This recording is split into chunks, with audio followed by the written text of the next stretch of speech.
On the night of October 14th, 2017, at exactly 11:42 p.m., Dallas police received a frantic 911 call. The voice on the line was trembling. "Please, someone broke in. My wife, she's bleeding." Minutes later, officers entered the Porter home and found 40-year-old Angela Porter lying motionless on the kitchen floor. Her husband, Reverend Daniel Porter, the respected pastor of St. Matthew's Baptist Church, was weeping over her body. To neighbors who gathered under flashing lights, it looked like tragedy had struck the very heart of their community. But detectives quickly noticed the scene didn't fit. The broken window looked staged. Angela bore no defensive wounds, and the only fingerprints on the knife belonged to Daniel himself. What began as the story of a grieving husband was about to unravel into something far darker: an affair, a family betrayal, and a man of God hiding a double life so dangerous that when it collided with the truth, it ended in murder. The question is not simply who killed Angela Porter. The question is why. What secret was so heavy that it turned a pastor into a killer, a husband into a liar, and a brother into a rival? This isn't just another crime story. It's about what happens when pride matters more than truth. Right now, you have a choice. Hit subscribe and show Angela's story matters, or scroll away and prove silence still wins. If you can't click one button for a dead woman's voice, maybe you don't deserve to hear what happens next. On the night Angela Porter's body was discovered, detectives walked into a home that looked ordinary on the outside, but carried the weight of secrets that would soon shake an entire city. But to understand how this tragedy came to be, you have to know who Reverend Daniel Porter was before that October night in 2017. To the people of Dallas, Daniel was not just a husband or a father. He was a leader, a role model, a man who seemed chosen for greatness. From the time he was a boy growing up in East Texas, Daniel carried himself with a quiet intensity that people couldn't ignore. His childhood was marked by the strict rhythms of Baptist faith: early morning prayers, long Sunday services, scripture readings around the dinner table. By 12, he was memorizing entire chapters of the Bible. By 17, he was standing at pulpits, delivering messages with the poise of someone twice his age. The congregations that listened to him marveled at his confidence, his ability to weave fire and tenderness into the same sermon. He seemed destined for the cloth. When Daniel accepted the position at St. Matthew's Baptist Church in South Dallas in 2004, the congregation embraced him wholeheartedly. He was young, charismatic, and already carried a reputation as a man of uncompromising values. He spoke about the sanctity of marriage, the importance of honesty, the strength of family bonds. People hung on to his every word, not because he was loud, but because he spoke with conviction that felt unshakable. His sermons echoed down Lincoln Avenue every Sunday morning, spilling out of the white wooden church with the tall spire that seemed to touch the Texas sky. Families came from surrounding neighborhoods just to sit under his voice, believing they were in the presence of a man chosen by God. To those who knew him, Daniel appeared almost flawless. He officiated weddings with warmth, holding trembling hands together and blessing vows with a smile that calmed nerves. He baptized newborns, his voice steady as he lowered them into the cool water, telling their parents they were blessed. He buried the dead with dignity, offering comfort to grieving families with the same words he had heard as a child. "Weeping may endure for a night, but joy cometh in the morning." To the people of Dallas, Reverend Daniel Porter was a man who represented order in a chaotic world. He was a shepherd to his flock, a husband to his wife, a father to his children, a symbol of what the community wanted to believe still existed, a good man who lived what he preached. And then there was Angela. She had been by Daniel's side since the late 90s, when they met at a church revival in Houston. Angela was the kind of woman who never had to demand attention. Her kindness drew people in. Friends described her as soft-spoken, nurturing, and gentle, with a smile that made others feel safe. She had grown up in a working-class family, raised on the values of hard work, humility, and faith. When she met Daniel, she was captivated not just by his ambition, but by the sense of destiny he seemed to carry with him. They married in the spring of 2001, in a small ceremony filled with gospel music and laughter, and Angela threw herself fully into the role of pastor's wife. For years, Angela seemed content. She raised their two children, Jordan and Layla, making sure they were always well-dressed for Sunday services, their hair neat, their shoes polished. She kept the house immaculate, hosted church dinners, and smiled through countless introductions as the pastor's wife. She rarely complained, even as Daniel's schedule consumed his life: sermons on Sundays, counseling sessions during the week, late-night meetings with deacons and church committees. To the outside world, they were the perfect couple, the preacher with the booming voice and his loyal, graceful wife. Their photos hung in the church hallways, reminders of what a godly family should look like. But behind closed doors, Angela's world was growing colder with each passing year. What the congregation never saw was how Daniel's passion for ministry left little room for her. What they never noticed was how often she went to bed alone, how many nights she sat in silence while Daniel's phone buzzed with calls he claimed were from parishioners. She had built her life around a man who seemed more married to his pulpit than to his wife. Angela's friends noticed it too. They saw how she lingered at the end of services, always waiting for Daniel to finish another conversation, always the last one to leave. They saw how her smile, once so radiant, had become practiced, as if painted on for the sake of appearances. Behind that smile was a woman who felt invisible. She loved her husband, but the man she had given her life to felt distant, unreachable, untouchable. Loneliness crept in slowly, until it became a constant presence. It wasn't that Angela wanted more wealth or more recognition. She wanted intimacy. She wanted to be held, to be seen, to be heard. But the more Daniel poured himself into the church, the more she felt like she was disappearing in her own home. Nights turned into years of silence, and the ache in her chest grew heavier. And it was in that silence that temptation would find her. In 2015, Daniel's younger brother Marcus returned to Dallas after more than a decade away. Marcus Porter was everything Daniel was not. Where Daniel was reserved, Marcus was relaxed. Where Daniel concealed his struggles behind discipline, Marcus wore his life openly, without shame. He had spent years moving from city to city, working odd jobs, exploring who he was, living without apology. He was the kind of man people were drawn to instantly. Charming, funny, unafraid of breaking expectations. And when he walked back into the Porter family's life, Angela felt something she hadn't felt in years: seen. Marcus listened to her, not just politely, but intently. He asked about her day, about her thoughts, about her feelings, the small details Daniel hadn't bothered to notice in years. When Angela laughed at his jokes, it was genuine, not forced. When he asked about her struggles, she felt safe enough to answer honestly. Their connection started innocently, with conversations at family dinners, with laughter during late-night talks when Daniel was away. But slowly, it grew into something neither of them could ignore. On warm Dallas nights, when the cicadas hummed outside their window, a glance would linger too long. A touch on the arm would last a second more than it should. And one evening, when the silence between them was heavy with unspoken longing, it happened. A kiss. That kiss would lead to whispers of affection, to stolen moments when Daniel wasn't home. For Angela, it was a dangerous escape from loneliness, a chance to feel alive again. For Marcus, it was a forbidden closeness he knew could destroy his brother, but felt powerless to resist. What started as comfort became passion, and what became passion turned into an affair that would unravel the very foundation of their family. Daniel was no fool. Though he buried his suspicions deep, he noticed the changes in Angela. The way her phone lit up late at night with messages she quickly tucked away. The way she seemed to glow in Marcus' presence, her laughter too frequent, her eyes too bright. He noticed the distance between them growing, not just emotionally but physically. And while his home life was cracking, his public life was facing questions of its own. At St. Matthew's Baptist, the congregation that once adored him had begun to whisper.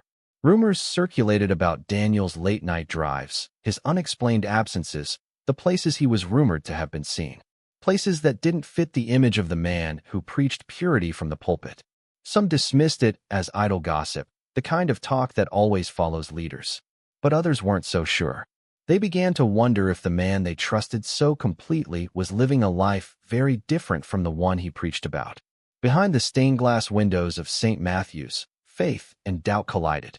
Some members defended him, insisting he was being targeted unfairly. Others lowered their voices in Sunday school classrooms, whispering questions they were afraid to say aloud. Was their pastor hiding something? Was the man they had followed for more than a decade the same man who now stood before them every Sunday morning? The whispers in the church pews grew louder, just as the tension inside Daniel's home reached its breaking point. While Angela carried the burden of her affair with Marcus, Daniel carried the weight of secrets he had spent years trying to hide. Under one roof, in one family, two betrayals were colliding, and the congregation that had once seen only perfection was beginning to sense that something was dangerously out of place. By late 2017, the Porter household had become a place of quiet unrest. From the outside, everything still looked the same. The brick home sat neatly on a quiet Dallas street, the lawn trimmed, the porch light glowing warm against the night. But inside, the warmth had drained away. The home had become a stage where each member of the family carried unspoken tension. Daniel moved through the rooms with suspicion clinging to him like a second skin. He could not shake the feeling that his wife was slipping further from him, and worse, that she was slipping into the arms of his own brother. Angela, though trying to maintain appearances, carried the weight of her secret everywhere she went. Every glance from Daniel felt sharper, every question heavier, every silence more dangerous. The tension showed itself in the smallest ways. Dinner at the table had become unbearable. Where once there had been laughter and conversation, there was now silence interrupted only by the sound of forks scratching against plates.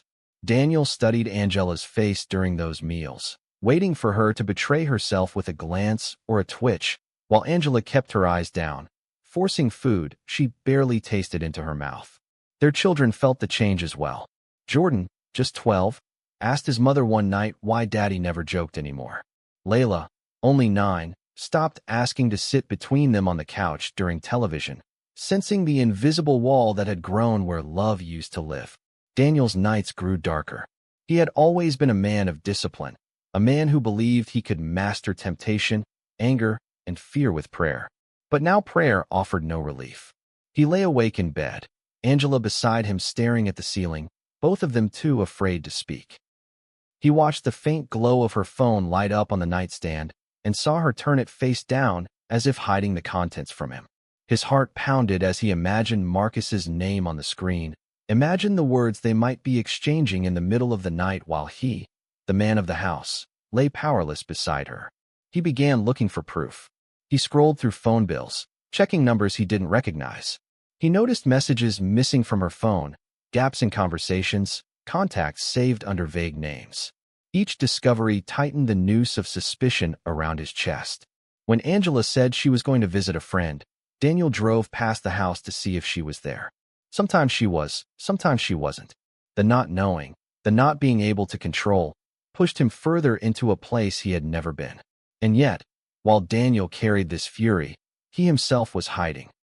On nights when Angela thought he was at late meetings or prayer sessions, he was often somewhere else, meeting people who knew nothing of the pastor's robe or the man of God persona. He sought comfort in places that contradicted everything he thundered from the pulpit. In his mind, this secret justified his rage. If his wife could betray him, why shouldn't he have the right to live as he pleased? But Daniel's hypocrisy only deepened his paranoia. He feared that if Angela exposed her own betrayal, she might also expose his. And that was something he could never allow. The confrontation came suddenly, but it had been years in the making. On the evening of October 14, 2017, the house was quiet except for the hum of the refrigerator and the occasional passing car outside. The clock in the kitchen read 9:27 p.m. Angela was washing dishes, her movements slow and distracted. Daniel entered the room, his face unreadable. For a long moment, he stood watching her, his eyes fixed on her back, his chest rising and falling with the weight of unspoken rage. Finally, he spoke. His voice was low, tight, controlled, but trembling just beneath the surface. He asked her if she was seeing Marcus. Angela froze, her hands stilled in the soapy water, her shoulders tense. She turned slowly, her eyes wide with panic. At first, she tried to deny it, shaking her head, her lips parting as if to form an explanation. But the look in Daniel's eyes told her it was pointless. He already knew. The room felt smaller, the air heavier, as if the walls themselves were listening. Her voice broke as she whispered the truth. Yes, yes, she and Marcus had crossed a line. Yes, she had been lonely. Yes, she had made mistakes. Tears streamed down her face as she begged him to forgive her, to give them another chance, to save the family they had built. She insisted she wanted to repair what was broken. But Daniel wasn't hearing words of remorse. All he heard was humiliation. All he saw was betrayal. Every ounce of discipline he had prided himself on, every sermon he had ever preached about purity and family, mocked him in that moment. His wife had chosen his brother, his own blood, the man he had trusted, the woman he had depended on. In his mind, they had both made a fool of him, and worse, they had jeopardized everything he had built, his reputation, his church, his identity as a man of God. The argument grew louder, sharper. Angela pleaded, her voice raw with desperation. She told him she still loved him. She told him they could move past this if he would only let go of the anger. But Daniel's anger had become something else, something he could no longer control. His breath came fast, his chest heaving as he stared at her through eyes blurred by tears and rage. At 10:14 p.m., the breaking point came. His hand moved to the counter where a kitchen knife lay, its blade gleaming under the overhead light. He gripped it tightly, his knuckles white, his mind racing with 1,000 thoughts all at once. Shame, rage, fear, humiliation. Angela's eyes widened in horror as she realized what was happening. She stepped back, her hands raised, her voice shaking as she begged him to stop. But Daniel no longer saw his wife standing in front of him. He saw the collapse of his entire life. He lunged. The knife came down once, twice, then again, each strike fueled by the fury he had buried for years. Angela's cries filled the kitchen, then faded, replaced by silence. Her body collapsed to the floor, her blood spreading across the tiles in a crimson pool. Her eyes stared upward, empty, lifeless. The woman who had carried his children, the woman who had stood by his side for nearly 2 decades, lay motionless at his feet. For a moment, Daniel stood frozen, the knife trembling in his hand. The reality of what he had done washed over him in waves of shock. His chest heaved, his throat tightened, his mind screamed. Then instinct took over. He had to fix it. He had to make it look like something else. He set the knife in the sink, his fingerprints smearing across the handle. He broke a window at the back of the house, scattering glass across the floor to mimic a forced entry. He yanked open drawers, tossing contents onto the ground. He overturned a lamp, shoved a chair aside. It was chaos without struggle, disorder without logic. But to a man desperate to escape the truth, it felt like a plan. At 11:42 p.m., he picked up the phone and called 911. His voice shook as he told the dispatcher that someone had broken in, that his wife was bleeding on the floor. He sobbed into the phone, choking on his words, gasping for air as if grief had consumed him whole. When officers arrived minutes later, they found him crouched beside Angela's body, his hands covering his face, his cries echoing through the house. To the neighbors who gathered outside under the flashing red and blue lights, it was unthinkable.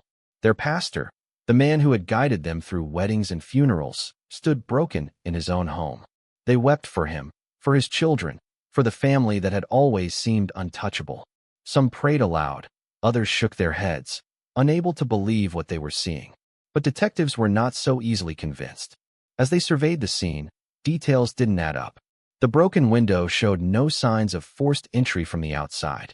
Angela's body showed no defensive wounds, no signs she had struggled against an intruder. The knife, still in the sink, carried only Daniel's fingerprints. And the silence, that deafening silence.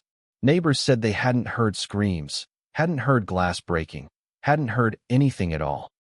In the hours that followed, detectives began pulling at threads. They checked Daniel's phone records, uncovering calls and messages that raised questions about where he had been and who he had been speaking to. They dug deeper and found communications that revealed a hidden side of Daniel Porter, one that contradicted everything he had built his reputation on. He had been living a double life, concealing parts of himself even as he condemned others for doing the same. The more they uncovered, the more the image of the grieving pastor unraveled. What began as a story of a husband losing his wife to a violent intruder was shifting into something darker, something far closer to home. The evidence was clear, and the mask Daniel had worn for so many years was beginning to crack under the weight of the truth. Angela's death was no accident, no burglary gone wrong. It was the violent end to years of secrets, betrayals, and lies, a tragedy born inside the very home that had once been held up as a model of faith and family.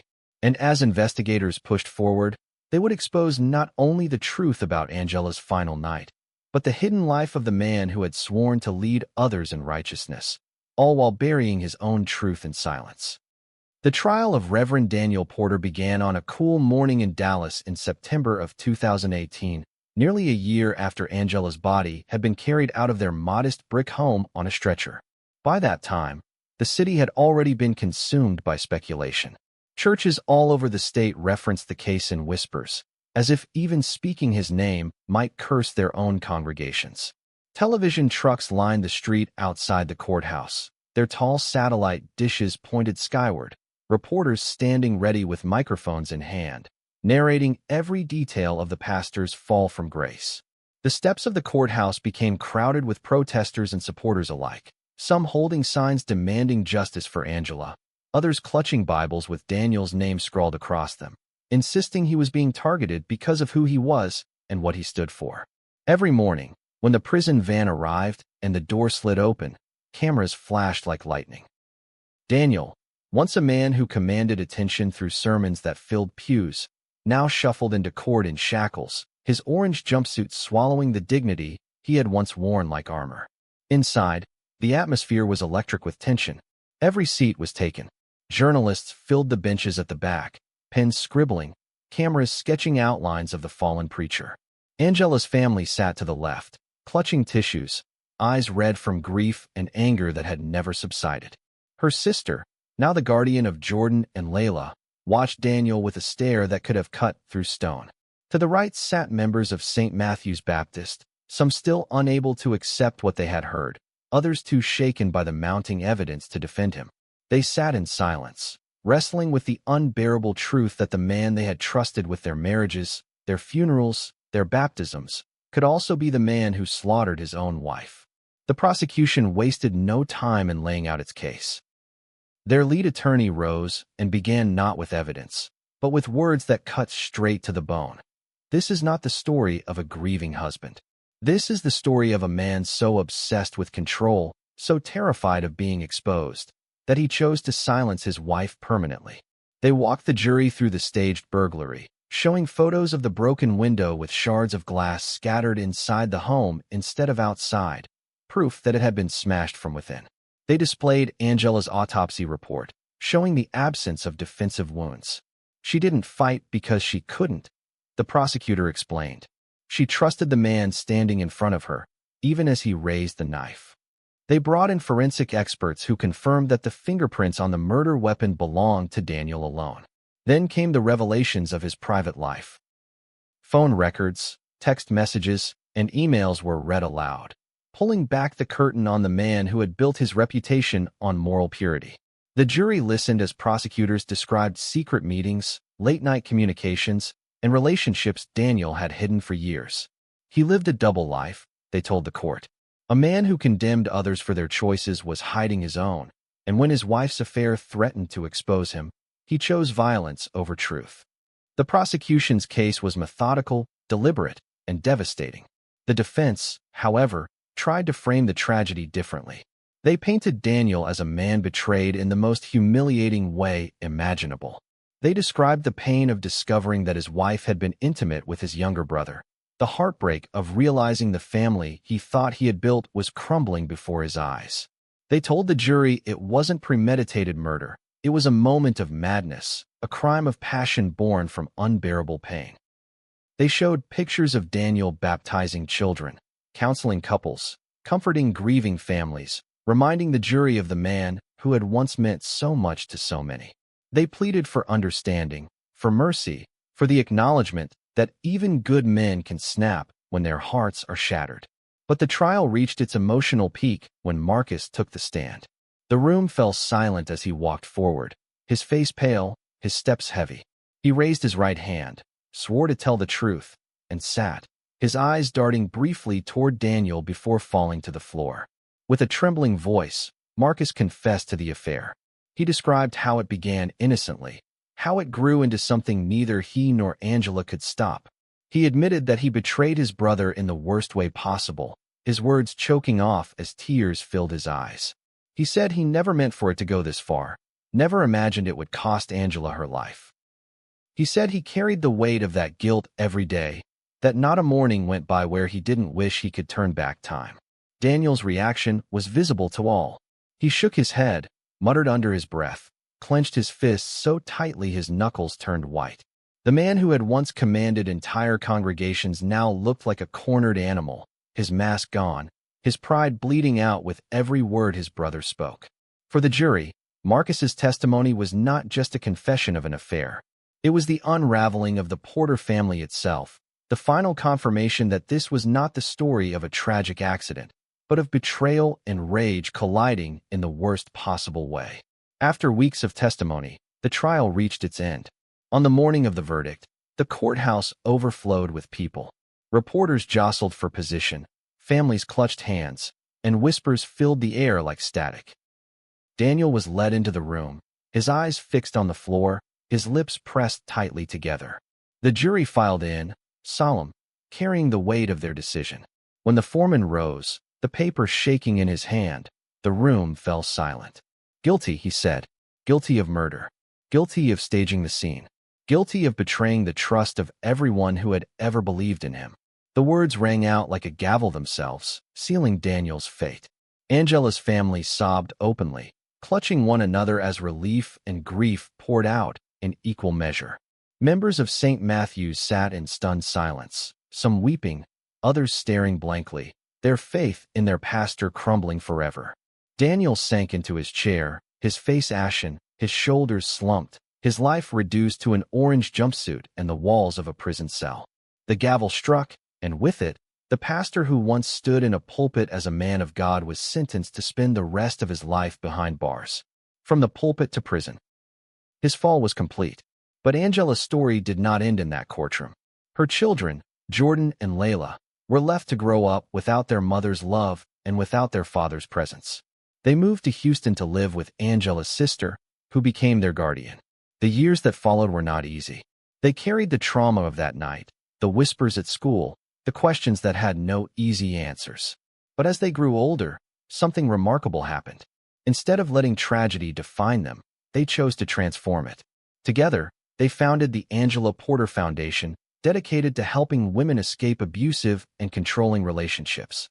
They turned their mother's pain into purpose, ensuring her story would not be reduced to the way she died, but remembered for the lives she could still touch.